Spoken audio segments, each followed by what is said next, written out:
Dakle, na TradingView sam, prvo idite na indikatore i potražite Market Structure Trend Matrix od Big Baluga. Dodajte ga na grafikon, jer je ovaj indikator izgrađen oko jednog od najvažnijih koncepata akcije cijene u trgovanju, a to je promjena karaktera. Sada shvatimo glavnu ideju iza njega. Ovaj indikator je izgrađen oko promjene karaktera, što je u osnovi točka u kojoj se struktura prethodnog trenda lomi. U uzlaznom trendu, cijena stalno stvara više visoke točke i više niske točke. Ali kada se posljednja viša niska točka probije i cijena zatvori ispod nje, to je promjena karaktera.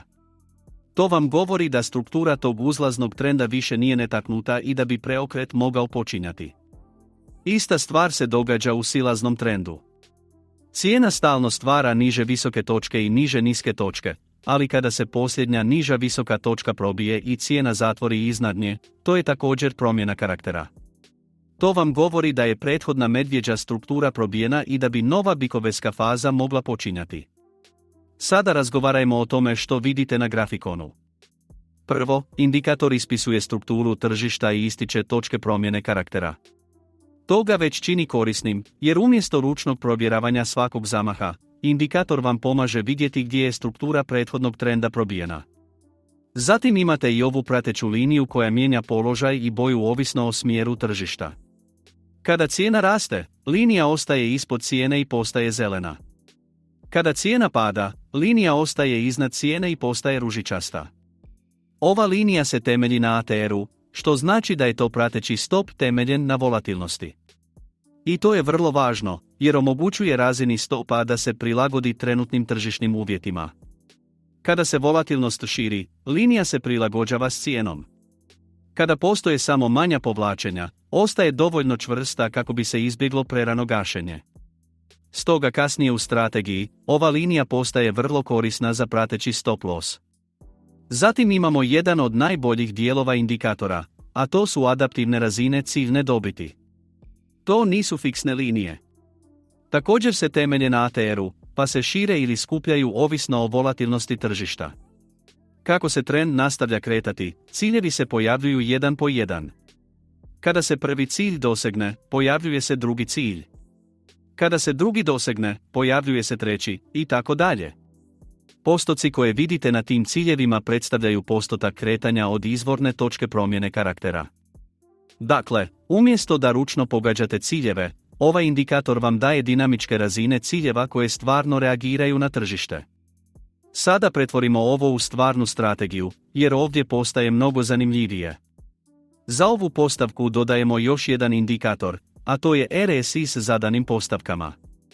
Ne koristimo RSI ovdje za prekupljenost i preprodanost.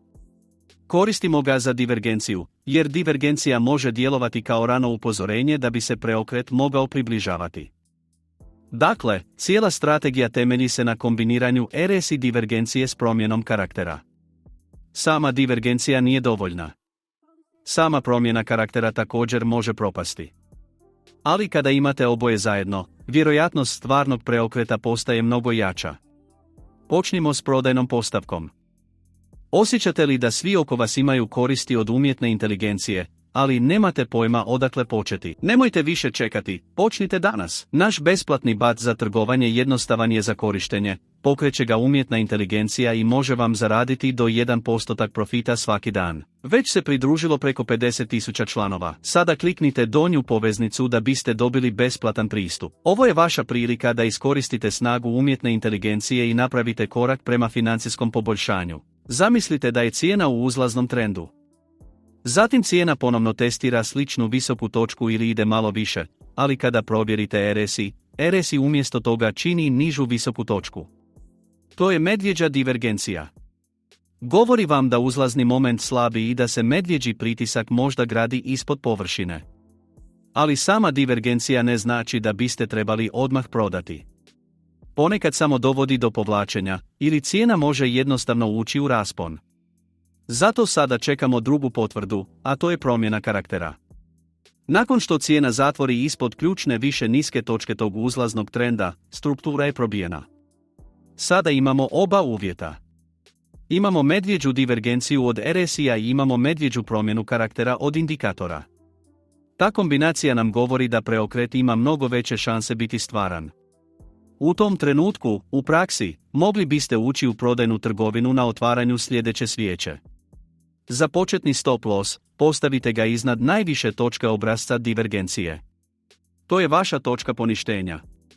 Ako se cijena vrati iznad te razine, tada je ideja o preokretu oslabljena. Ovdje prateći sustav postaje vrlo koristan.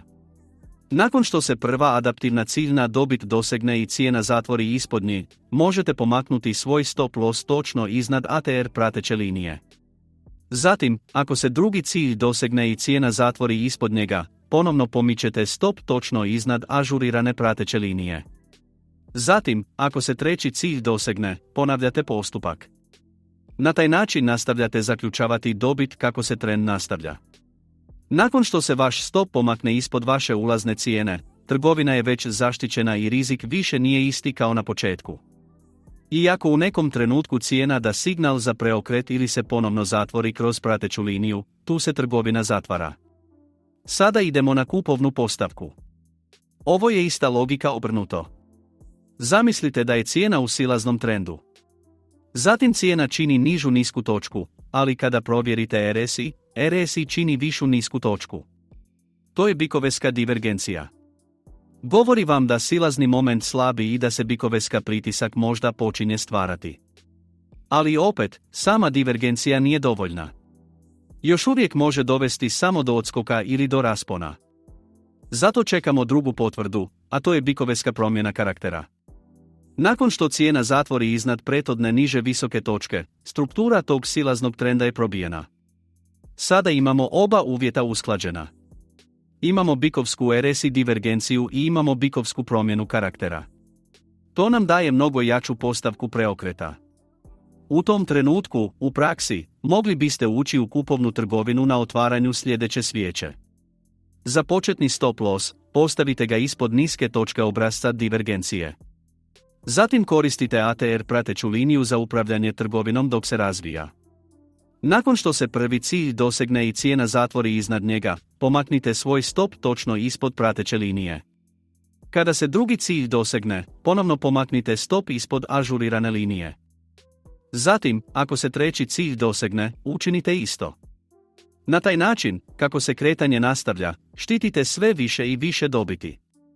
I nakon što vam je stop iznad vaše ulazne cijene, trgovina je već zaštićena.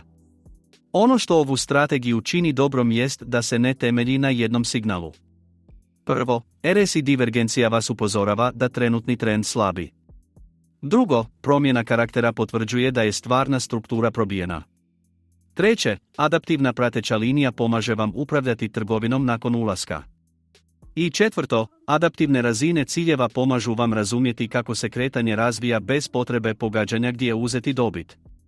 Dakle, ova strategija nije samo o ulasku. Također vam daje strukturirani način za upravljanje trgovinom nakon ulaska. Ovo također jako pomaže u filtriranju slabijih postavki. Naravno, to ne znači da će svaka trgovina biti dobitna. Čak i postavka koja izgleda jako može propasti. Ne postoji strategija sa 100% stopom dobitka. Zato je upravljanje rizikom još uvijek važno. To je za ovaj put. Ako imate bilo kakvih pitanja, ostavite ih u komentarima i odgovorit ću što je prije moguće. Ako se još niste pretplatili, pretplatite se na kanal i uključite zvono kako ne biste propustili sljedeće videe. Vidimo se u sljedećem i sretno s vašim trgovanjem.